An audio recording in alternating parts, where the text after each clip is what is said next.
Olá, seja bem-vindo à nossa disciplina, a História da Missão Cristã. Agora estamos pensando sobre os reformadores e a missão cristã.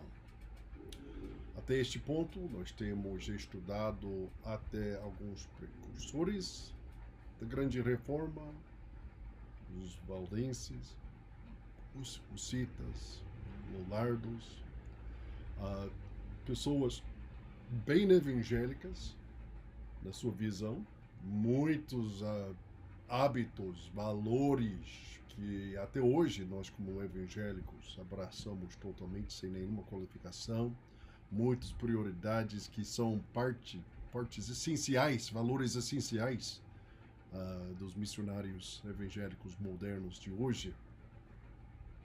Agora nós vamos entrar e pensar sobre o período chamado a Grande Reforma. Antes de entrar e pensar sobre questões da teologia ou questões das implicações missionárias ou missiológicas, projetos e tentativas missionárias diretamente dos reformadores, vamos pensar um pouquinho sobre o pano de fundo por trás da Grande Reforma. O que causou a reforma? Evangelismo e missões durante a Grande Reforma. Nós já anotamos, nós vamos repetir, dia 31 de outubro de 1517, Martinho Lutero pregou suas 95 teses na porta da igreja de Wittenberg. Muitos historiadores apontam esse dia como o início da Reforma Protestante. E certamente essa faísca deu início à Reforma, sem dúvida. Mas muitos outros fatores se combinaram para preparar a Europa para a Grande Reforma. Vamos pensar sobre alguns desses fatores. Fatores políticos. A reforma começou na Alemanha, na época de Lutero. A Alemanha não era um país nem nação unificada, mas sim um conjunto de pequenos reinos governados por príncipes. Carlos V era o Sacro Imperador Romano, pelo menos no nome, o soberano de todos os príncipes. Carlos era um católico fiel e teria impedido a reforma se não tivesse se distraído com outros problemas. No início da reforma, Carlos estava preocupado com as guerras com a França e com um exército invasor da Turquia, uma invasão muçulmana. Então o foco dele foi totalmente lidando com estas questões. Carlos estava tão ocupado supervisionando seus exércitos que tinha muito pouco tempo para uma controvérsia religiosa. Será que tem controvérsias religiosas que são realmente importantes? Será? Bom, devido a essa falta de atenção, a Grande Reforma avançou e acabou transformando toda a Europa e até o mundo. Mas, segunda área, para ser contemplada, fatores sociais e econômicos. Na época da Reforma, a Alemanha foi assolada por distúrbios civis. Isso foi causado por desastres naturais e mudanças na economia da Alemanha. O 14º século, o século XV, estes 2 séculos, o século anterior, o século XIV, foi o início, é chamado o pequeno época de gelo. A pequena época de gelo. Continuou para quase 300 anos. Então, chegando ali, século XVIII, vamos dizer por volta do tempo da Revolução Americana, os invernos nos Estados Unidos foram até mais severos do que hoje. Então, as temperaturas foram bem frias. Isso foi um processo natural. O clima não é estável. O clima sempre está mudando, mas as mudanças são lentas. E as mudanças podem ser anotadas como a passagem do tempo. Mas esta nova época do gelo basicamente provocou 13 anos consecutivos de quebra de safra que trouxeram um grande sofrimento para o povo da Alemanha. Além disso, durante esse período, a economia alemã estava mudando de feudalismo para um sistema industrial moderno. Como resultado, muitas famílias de agricultores deixaram as terras para trabalhar nas minas e as novas indústrias das cidades. Essas mudanças sociais e econômicas deixaram as pessoas mais abertas às mudanças religiosas também. E podemos observar isso até hoje. Nós que moramos aqui no Brasil entendemos um pouquinho sobre a história do Brasil e o impacto 40, 50 anos atrás desta grande migração interna de pessoas saindo do Nordeste, saindo do campo, indo para as grandes cidades, e o crescimento espetacular de uma cidade igual de São Paulo, uma cidade igual do Rio de Janeiro, Belo Horizonte. E o resultado é que o crescimento principal dos evangélicos aqui no Brasil tem sido nas cidades. Por quê?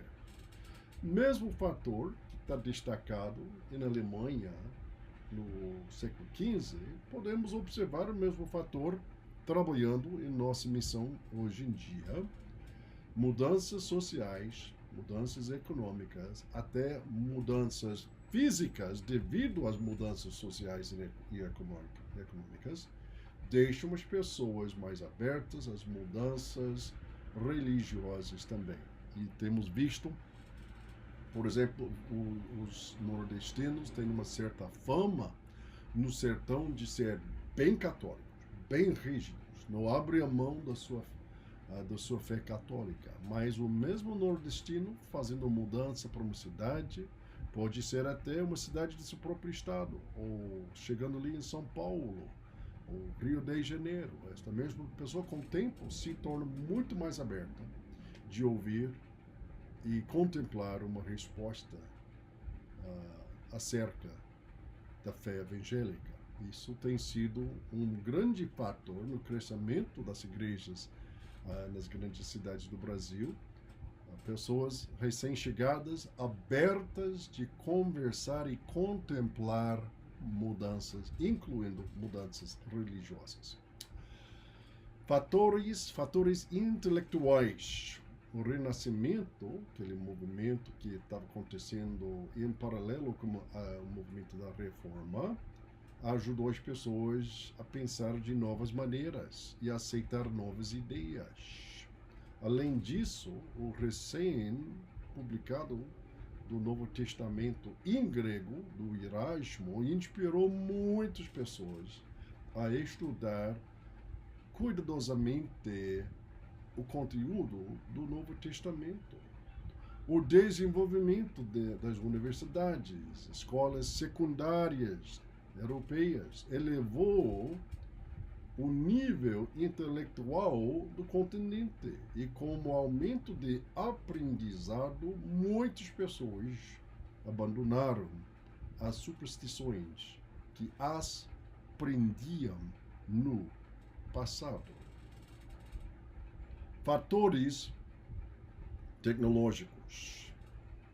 A invenção da prensa tipográfica teve um impacto tremendo sobre a Grande Reforma. As prensas de toda a Europa produziram livros e panfletos em uma velocidade impressionante que nunca foi visto em toda a história humana. O historiador batista William Steppe observou: sem a prensa tipográfica teria sido difícil, se não fosse até impossível, que a reforma tivesse se cristalizado em um movimento altamente articulado. Ninguém ficou em dúvida sobre a posição do Martinho Lutero. Dá para você ler. Ninguém ficou em dúvida sobre a posição dos Zwingli. Dá para ler. Ninguém ficou em dúvida sobre a posição do Calvino. Gente escreveu 2 volumes de quase chegando a 3.000 páginas. Dá para ler. Antes disso, isso não foi possível. Mas com a invenção da prensa tipográfica, livros foram traduzidos ou produzidos em grande escala e conhecimento foi mais acessível para qualquer pessoa. Fatores religiosos. O povo do norte da Europa foi especialmente receptivo à reforma por causa da corrupção generalizada na Igreja Católica. Muitos dos príncipes se ressentiam dos pesados impostos que a Igreja impunha ao seu povo. Eles estavam particularmente chateados com o fato de o dinheiro ir para Roma para financiar a corte papal. Grupos dissidentes, como os valdenses e os lollardos, prepararam o caminho para os reformadores, assim como João Batista preparou o caminho para Jesus, o Cristo. E então, corrupção e o nascimento de nacionalismo teve até um papel muito importante neste período.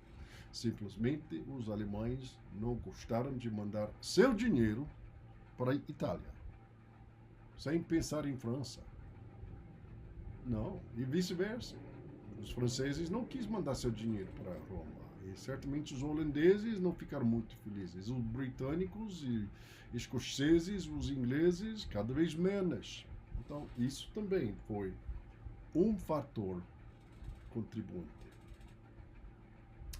E podemos destacar questões de fatores pessoais. A reforma progrediu em parte por causa dos líderes excepcionais que foram envolvidos. Martinho Lutero, Ulrich Zwingli, João Calvino. Estas pessoas, estes homens, eram todos bons, estudiosos, grandes pregadores, homens de fé, intelectuais sem par. Suas convicções profundas os motivaram a empurrar a igreja para um cristianismo mais bíblico. Simplesmente houve grandes personalidades neste período.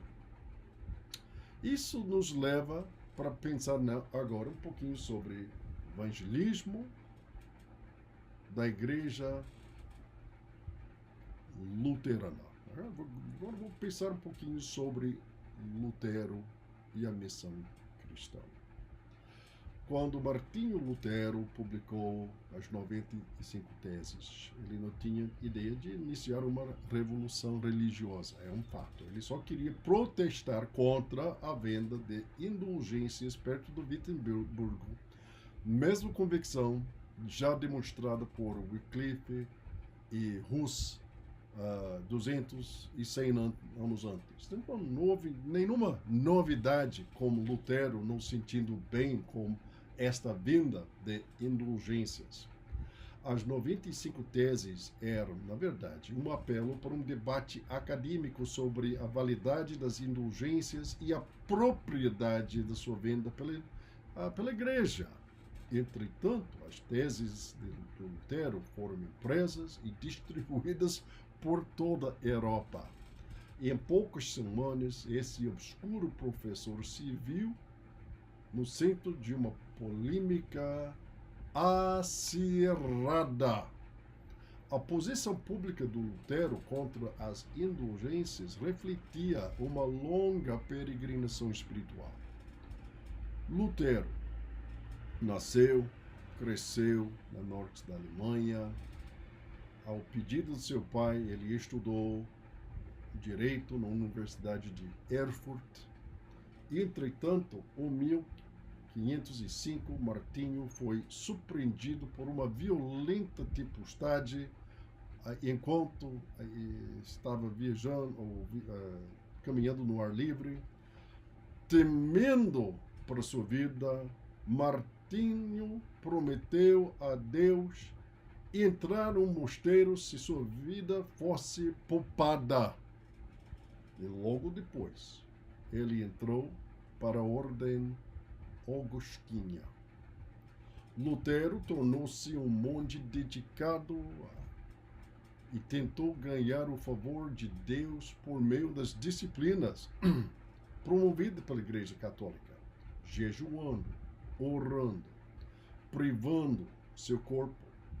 Ele se preocupava constantemente com a gravidade dos seus pecados. Como eu posso ser reconciliado com um Deus perfeito? Por fim, seus superiores o designaram para lecionar na nova Universidade de Wittenberg, na esperança de distraí-lo da sua preocupação acerca de sua própria salvação e o seu desespero espiritual. Em Wittenbergo, Lutero obteve um doutorado em teologia e tornou-se professor de estudos bíblicos. Ao preparar suas palestras sobre os Salmos e os epístolas de Paulo, ele se convenceu de que as obras humanas jamais poderiam merecer ou ganhar a salvação. Um dia, enquanto meditava sobre o significado de Romanos 1,17, Lutero entendeu, finalmente, por um ato de graça de Deus, que a salvação vem somente pela fé. Assim, a doutrina da justificação pela fé tornou-se a pedra angular da teologia do Lutero. E essa convicção recém-descoberta o levou a se opor à venda das indulgências, ou seja, aqueles certificados de perdão vendidos pela Igreja para arrecadar fundos, dinheiro para projetos do Papa na Roma. Ele se recusar a ser silenciado em seus protestos. E com o passar do tempo, suas opiniões se tornaram mais extremas e ele negou a supremacia do Papa e a autoridade dos concílios da Igreja Romana. Em 1521, o Papa excomungou Lutero e o declarou como herege contra a Igreja Católica. A Igreja Católica teria queimado Lutero na fogueira, igual do Rus. Mas o príncipe Frederico da Saxônia o protegeu. E, por fim, Lutero e seu leal colega Felipe Melanchthon lideraram o estabelecimento do que chamamos hoje em dia da Igreja Luterana. Essa, mais uma vez, não era a intenção original deles. Eles pretendiam reformar a Igreja Romana, não substituir a Igreja Romana. Mas quando a hierarquia católica resistiu à mudança, Lutero e seus discípulos se sentiram compelidos a estabelecer uma igreja em bases mais bíblicas. Martinho Lutero difundiu o evangelho da justificação pela fé por vários meios e sua mensagem chegou a muitos ouvidos receptivos, porque o povo da Europa estava faminto por alimento bíblico. E quando nós retornarmos, nós vamos pensar em mais detalhes sobre os ensinamentos do Lutero, que tem impactado tantos até hoje. Que Deus abençoe e até nosso próximo estudo.